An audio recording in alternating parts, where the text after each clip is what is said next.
There's so much information. In fact, if you were to look up strength training, getting stronger, and you were to look it up on the internet now, there's probably a billion hits on Google if you were to go look that up. And the hardest part for the average person is, who do you trust? Like, who do you believe? Where's the proof? Even like if there's science backing it, we already know when it comes to that, it just really all depends on who's putting the science and the research together and who's funding it. So there are a lot of common misconceptions. And one of the first, we'll just jump right into it, is welcome back to another episode of the Brave Today podcast. This show is going to encourage, challenge, maybe even provoke you to step outside of your comfort zone and take more action and better improve yourself and your health. I'm your host, Mark Avens, and in the crazy upside down world that we're living in today, where people are becoming softer and weaker and more dependent than ever before, the goal and intent of the show is to help you navigate through it so you can become not only braver today, but braver today than you were yesterday. Now, we're going to just jump right in because we are in a series called Beginner's Guide to Strength Training and Getting Stronger. And the first episode, if you want to go back and check that out, we talked about the benefits of strength training.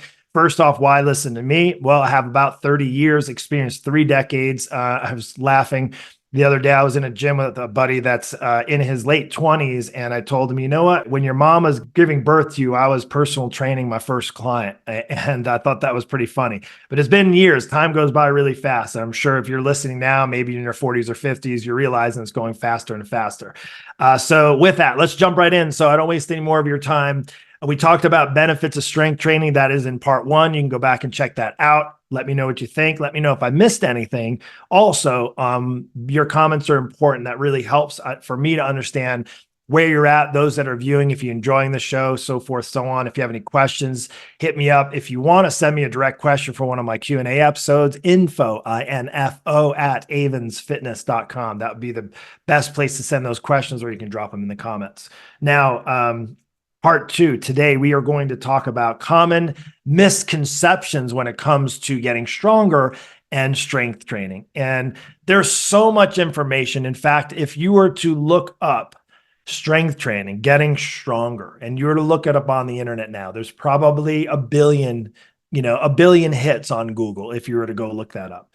And the hardest part for the average person is, who do you trust? Like, who do you believe? Like, where's the proof? Even like if there's science backing it, we already know that a lot of that science, if you will, when it comes to that, it just really all depends on who's putting the science and the research together and who's funding it. What are they trying to sell you?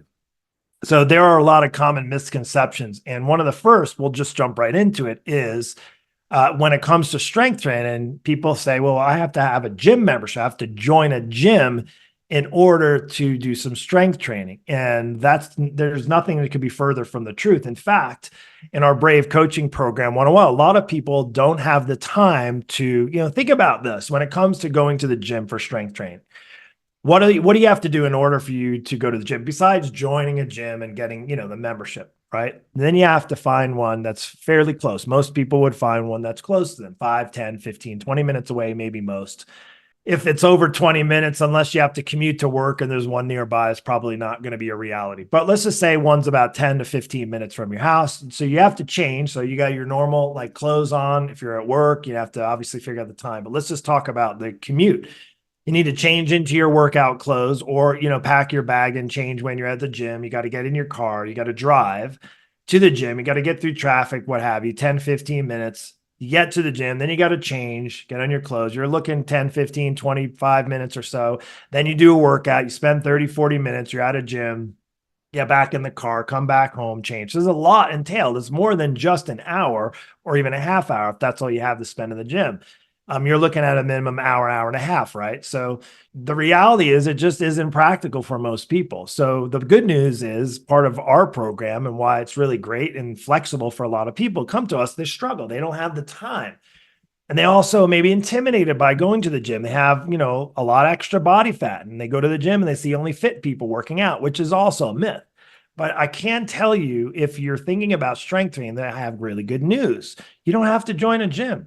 In fact, you can have a small space. This is a small little office space, and you can see it's not even outfitted yet. Just moved into our basement here. We have our gym over next to us here, and I'm working on building this out. So I apologize that it's just kind of plain canvas. I am going to be making this more of a studio space, and that's to come. But one of the things that even if you had a small bedroom space or a little office space or even a garage, there's a lot of ways that you can get a workout in and do strength training right from the comfort of your home. And if you're a beginner, good news for you is you don't need to mess with any of the weights and the barbells and the dumbbells and the machines that are maybe intimidating to you, or you just don't, you're just kind of intimidated to go to the gym altogether.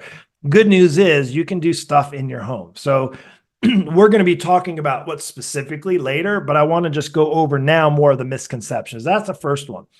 A lot of, gosh, hundreds now over the last 5 years online. So our students started off, the ones that are beginners, start off with just basic home exercise, strength training. A push-up is a strength training exercise. A body weight squat, a lunge, right? A plank. Those are all basic body weight strength training exercise. Now you can do them more like cardiovascularly if you do them like repetitive and rapid movement, but you can do basic at home strength training. That is considered a strength training exercise. Body weight training is something that can, and you could literally do that anywhere you bring your body, which is good news. So if you travel, if if you don't have a gym near you, you can do that in your home. You can do it in your backyard. You can do it in your garage. There's really nothing but excuses if you think you can't get strength training. So if you don't have a gym, good news, you don't need one. Now, on that note, there are things that a gym has that a lot of people won't have access to at home. And those are things that maybe would be a little bit more advanced. So can you do strength training at a gym? Obviously, yes. And there's lots of options to do that at a gym. But starting out, if you're a beginner, you don't have to have a gym membership. Okay, number two, as far as you're not expected to know how all the gym equipment works, as far as like you don't go into a gym, let's say you do have gym, and knowing what to do. So like not knowing how to use the equipment, like that's something that could be very, very intimidating for you. So literally take advantage. If you do have a gym membership, ask the trainers, maybe even purchase a few personal training sessions. The only hard thing that then I've seen even more over the years, it's gotten more and more loose on the standards of personal trainers and personal training. And I know this is kind of like maybe a touchy subject, but the way I see it, if you're at a gym and you're getting advice from the trainer, they better look the part and they better be confident in a sense where they know what they're doing. They know if you have some sort of a limitation, or maybe you're a little bit older, maybe you have early signs of osteoporosis. They need to be able to know that. Unfortunately, I haven't seen it in all the years and hundreds of gyms that I've been in. I haven't seen the standards of training get better. I unfortunately have seen them getting worse. And you could look, even if they have certifications, there'll be pictures. Even a couple of gyms I've been to here in Colorado, they have trainers with their pictures up on this wall, and they have their face and where they're certified, and it looks professional, right? They have a nice, even if they have a nice look, but they're not qualified. And there's a difference between qualified and certified. Now, certified, anybody can do it. In fact, if you were to go online today, you could go online right now, just pause this, or after you watch the entire video and subscribe to the channel, you could go and look up how to become a personal trainer online course, and you could overnight become a personal trainer and do that tomorrow. There's probably 200, 300 certifying organizations. There's only a handful that are really credentialed, and a lot of them often require you to do it after you have some undergraduate work. Mine is in physical therapy, so I actually had that as an advantage, and then I went and did all the certifications. So I know because I've actually taken a lot. Some of them are really pathetic and some of them are really gold standard. So while you're going there, definitely make sure that if you are going to get some experience with a trainer, you can't just trust. There's a misconception that all trainers are the same and they all have the same knowledge base. And, you go to a trainer that's free, it's probably because they're just getting started out. Maybe they don't have any experience, they have any success stories. So as far as the gym equipment, be careful on that note. As far as not thinking that you know how to use all the equipment, it's definitely a misconception. Do yourself a favor, make sure you get the help that you need. One of the other misconceptions, this is the third one, is misconception about having to use weights or machines. I already kind of touched on that with joining a gym, and I already actually kind of gave it away, telling you about how some of our program and clients that come to us that don't have time and they do stuff at home. But weights and machines are not the only way as far as getting strength training. In fact, resistance training will help provide strength. And just to kind of understand, let's just go over the basics, kind of share with you the basics. If you want to know the basics about strength training, basically what happens when you're strength training, I like to explain it like this makes me think of this as one of the little muscle fibers in your body. And when you strength train, what you're doing basically, you lift up a weight, right? You lift up, you feel resistance, a band, a kettlebell, a TRX, body weight, and there's tension on the muscle. Those muscles they're activating, right? Whether you're doing isometric, which is like kind of holding an exercise and tightening, or you're doing like a concentric back and forth, eccentric, any of those things. And I'm not here to get too technical.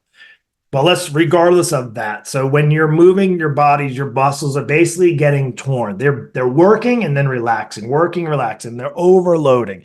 When you're strength training, you're basically putting pressure and tension resistance on a muscle for them to fatigue. Now, you don't get stronger doing the workout. You, in fact, get stronger when your body recovers and you provide it with good nutrients and you get proper rest and you get the right flexibility and stretching and mobility that you're adding to that, so that when you come back, when you go to sleep at night, is when your body is actually recovering from that hard workout and your body is able to rebuild and get stronger. And what happens is when they feel the resistance and tension on the muscle, your body, there's this kind of these receptors in your body, if you will, that, just trying to make this as basic as possible for you, especially if you're a beginner. They'll say, wow, you know what? I did this amount of resistance. I probably need to call upon some more muscles. Well, they'll have to build and grow. And protein, as you know, is a building block for muscles. So you have that proper nutrition. You're sleeping at night where your body can recover from that hard workout. Your body builds, and that consistency over time gets you stronger. The good news is it doesn't just happen with weights and machines. Contrary to, a lot of people's belief, they think they have to lift heavy weights. Now, I personally like to lift up and down heavy weights, and I see the benefit to that. And I've been doing this for a long time, but you can, like I'd mentioned, you can do body weight training. You can use resistance bands, kettlebells. You can do there's all kinds of different ways to get resistance training, but ultimately you need to overload the muscle in order for it to improve. There's a principle, and I get geeky on this. So let me just apologize right off the bat. So there's a principle. It's called the SAID principle, SAID. SAID principle means specific adaptations for induced demands, specific adaptations for induced demands. And all that means is your body will adapt. So there's specific adaptations to the demand placed on the muscle. And as your body adapts, it gets stronger. Now, the only way for you to get stronger, the thing is, you can't diet your way to get stronger. You can diet your way to lose some weight, but you can't diet your way to get fit and stronger. You actually have to provide tension, resistance. You have to actually get a little bit uncomfortable. Now, it's not the no pain, no gain comfort I'm talking about, but there needs to be some fatigue. You need to actually break your body down, fatigue your muscles in order for them to improve. So it really doesn't matter, provided you're doing that. Now, here's the problem that I see with people is they're doing the same routine over and over and over and over again.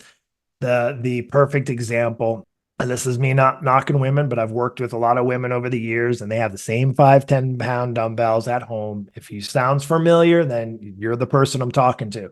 And it could be the 5-10 pounds dumbbell. Mark, I don't know why I'm not getting in better shape. I've been doing this routine and I'm strength training and I'm using the 5-10 pounds. And how long have you been using that? For like 10 years. Well, of course you're not getting stronger. Your body got adapted to the 5 and 10 pounds and it's not even work anymore. You're just going through the motions. And that's not to say that's only women. It's just something that I actually, because I work with a lot of women and hear that often. I have 5 and 10 pound dumbbell. I have a 20-pound kettlebell at home and you've been using that same thing forever and ever. So at some point, even body weight training to some extent, we have our members that graduate and they do more advanced level. So like a plank with one leg or a push-up from an incline to a flat to a decline type of push-up, right? Maybe even a handstand type of push-up for some of the elite advanced people that we've worked with and those type of things to make it more challenging. You do want to be able to step outside your comfort zone. You want to put a demand on that body and those muscles so that it will improve. So misconceptions as far as that go, are there any that I missed? I think the other misconception is that you have to and I think it's something that Not men aren't typically afraid because men typically want to have the bigger chest and the arms and the strong legs and not wimpy legs. But women don't want to get bulky, right? One of the things you think about with strength training, a misconception about it is that you're going to get bulky and it's going to put you big muscles. And I don't want big muscles. I just want lean. Well, all you have to do, this is the easiest way to show yourself proof, to put in your brain the proof to go to, even if you don't belong, go to a gym, just ask for a tour, go look around. And now you would look at all the people doing, say, treadmill work or doing cardio, right? There's like three groups of people in gyms typically. You have like your cardio maniacs are on there doing treadmill, elliptical, rowing machine, stairmaster, step mill, all that kind of stuff. And that's all they do, right? You can look at what their body looks like. Nothing to knock it because that's a form of exercise. And you say, do you want that kind of body? Then you can go to the classes and look at spin classes and yoga classes and step classes and dance classes. And you can look and you can see there's like a whole different culture. And that body is going to be a different, for the most part. You got to look kind of overall. But you look and then go look in the people that and look at a women if you're, man or woman, and go look in the gym and the strength training and see what they look like. And I can tell you, aside from maybe if you work out like a bodybuilder's type of gym, and if you were to actually talk to somebody, you're like, man, I don't want that. Like she's working out, she's really doing heavy weights, but look at her body. I guarantee you, she's probably doing not anywhere near what you're thinking that you have to do. This probably 10 times as much, probably doing single muscle body workouts, 2 hours in the gym on like legs and then doing that 3 days a week. And that's for a small percentage of people. So, and it also requires like an incredible amount of nutrition dominant. Like you have to be really dominant and aggressive with your nutrition when you're doing that. For the average person, man or woman, your strength training is going to be requiring you to push pretty hard. And that's going to value you in the long run for all the benefits that we talked about in the last episode. But misconception is that it's more so for women. If you think that lifting weights is going to make you big and bulky, that is totally nothing further from the truth. Other than that, that's all I have for part 2. I hope you enjoyed this. If I missed anything, drop it down. I'd love to hear your comments. If you have any questions, I'd love to answer those as well. And of course, if you enjoyed this episode, share it, subscribe to the channel, give me a little thumbs up. Appreciate you. Have an amazing, blessed day. Be braver today than you were yesterday.